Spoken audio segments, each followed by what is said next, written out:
I originally bought Paramount Studios stock because I saw it was in Warren Buffett's portfolio, his 17th largest holding, something in the neighborhood of 93 million shares. He originally bought back in May of 2022 with 75 million shares and has added approximately 20 million more.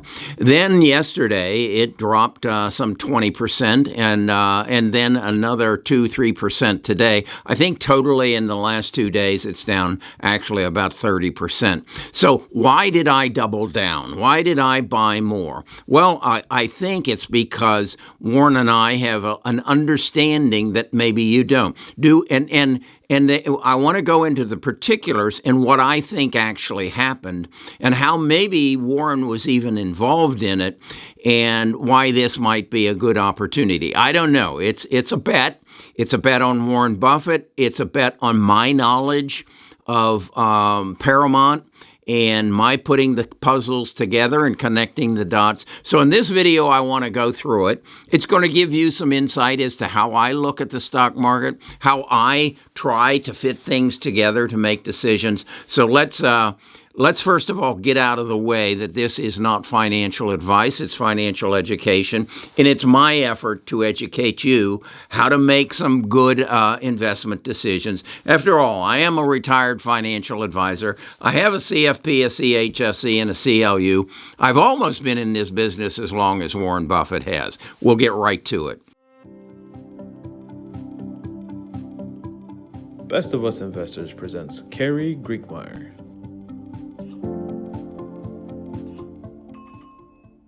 Paramount had a terrible quarter.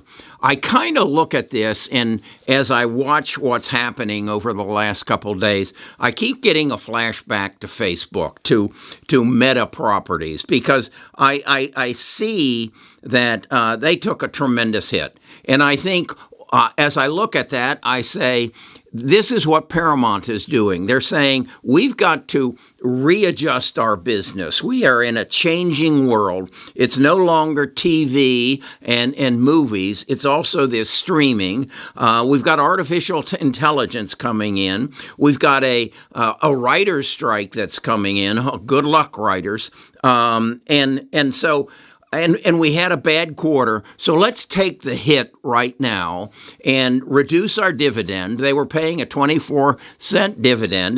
They reduced it to 4 cents. How do you think Warren felt about that? Warren is big on collecting dividends. And I would ask you, I got to thinking about that, and I said, I'll bet they called Warren and said, look, Warren, we know you're a big holder. You're one of the major holders of Paramount. We want to reduce the dividend, and we want your opinion on it. I was going to say approval, but I can't suspect that. And I suspect they had a long, drawn-out conversation with what their past quarter was, and I think that Warren and Paramount executives came to a reason, an understanding, let's take the hit now, because we're in an industry that's changing. It's no more about Archie Bunker and sitcoms and whatever. It's about reality TV, which and streaming. They have gotten their streaming up to where they got, I believe it's 60 million people. They're growing that. It's a business that you have to adjust to. You have to, as anybody who builds a business knows, you've got to build the infrastructure, and that's where the expense is until you can get it to where it's just a money machine, where it just keeps bringing money in. And I think that is, in fact, what you're going to see streaming come to. I look at my own viewing on TV. I basically watch on the networks news programs and sports, and that's it. If I'm going to watch TV, I go find a series and I watch it. Now you come into the writer's strike. And I listened to an interview with a young man who, I guess he was a young man, who was a writer, and he has basically said, my job has become a part of a gig economy. I'm constantly hustling, trying to getting a writing gig. It used to be that you would get a contract for a sitcom, and then you would have 5 years that you would have a predictable income. He says that's not a thing anymore. It's not available. And then I got to thinking, my God, what are these people going to do relative to ChatGPT? Heck, I just saw where I think it was Katy Perry and some guy singing a song. And in fact, it was written by ChatGPT, and the singers were actually avatars. What is that industry going to turn to if, in fact, they decide they're going to have a streaming series, and they still hire the actors, but the plot, the whole writing element is done with ChatGPT. And how much money does Paramount and anybody else save as a result of that? Astronomical. I'm sorry. I'm all for the creator. But I understand in the future, this will be replaced by not me putting the video together, but ChatGPT putting it together, and not me delivering the video, but an avatar that looks like me delivering the video. If I control the creative side of it, okay, but it's going to become a lot less work, going to become a lot less stress. And so this industry is changing. So what I see in Paramount is we're going to take the hit. We're going to take the hit probably this quarter and next quarter. It's like I went through their business. Their film business was down 6%. Nickelodeon and MTV was down 8%. They're trying to sell that off. Their overall revenues were down 1%. But these film business and Nickelodeon down 6 and 8%. Net losses of $1.2 billion in the first quarter, as opposed to last year, a gain of $433 million. That's a big change. But then it said they took a hit of $1.7 billion, which is more than their overall losses in contract termination costs. In other words, they went to some contracts they had, probably for some series that weren't doing as well as they hoped, and they bailed out of them.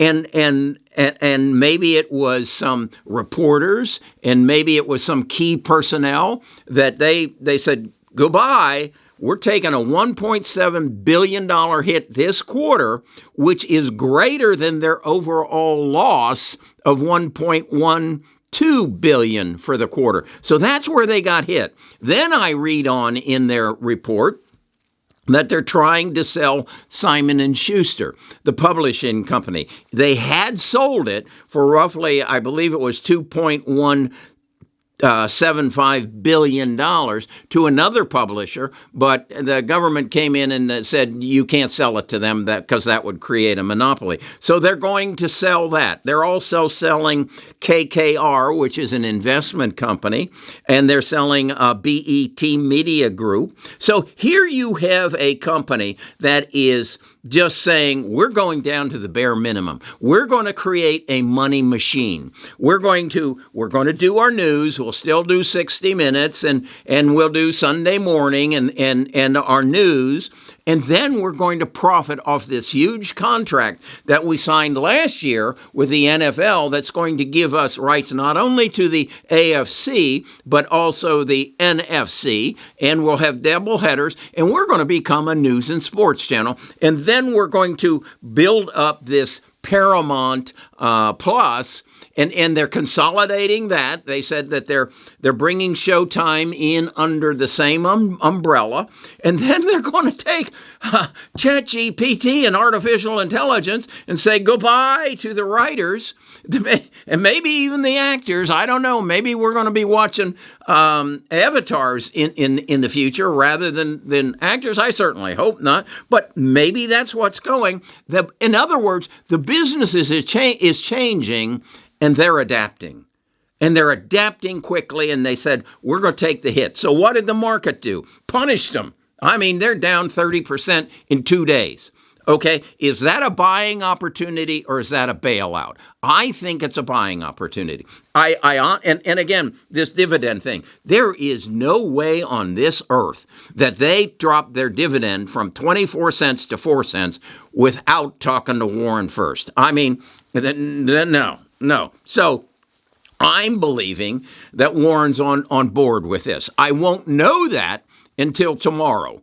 And I'll know that tomorrow because tomorrow, this weekend, is Berkshire Hathaway's annual meeting. And I'm quite sure that Warren will address this subject in that meeting. Now, I'm going out on a limb, and I'm saying he's going to say something like what I'm saying, that this is, I'm okay with it. Okay, and I believe that Paramount is in fact going to slim down, get mean and angry, and create a money machine through Paramount streaming and NFL football and the Masters and news, and get rid of all the other peripheral stuff. And again, if you understand ChatGPT and OpenAI and Bard and how they can write anything you want, from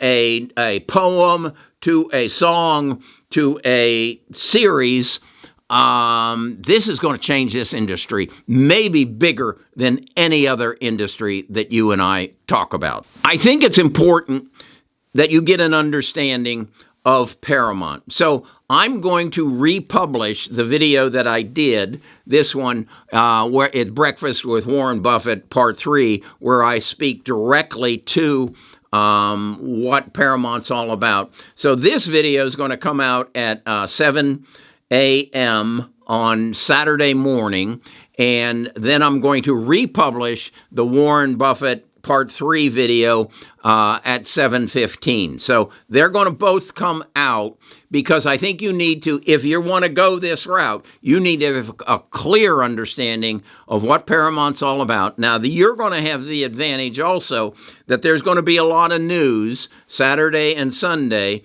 about Berkshire Hathaway's annual meeting, and let's see what Warren says. Again, I tried to get ahead of it. I bought it on Thursday when it was down, I think, 28%. It's down again this morning, another 3%. So let's see what happens Monday morning. Okay, this is fun. It's a little risky, but it's fun. This is gaining knowledge and trying to get ahead of the market. That's what I try to do. I try to help my viewers make good investment decisions, keep more of what they make by understanding our tax code, and number 3, building family wealth. I'm Kerry Grinkmeyer. I'm a retired CFP, CHSC, and CLU, and I get a real bang out of doing this kind of video every day. I do a video every day. Talk to you again tomorrow. I'm quite sure.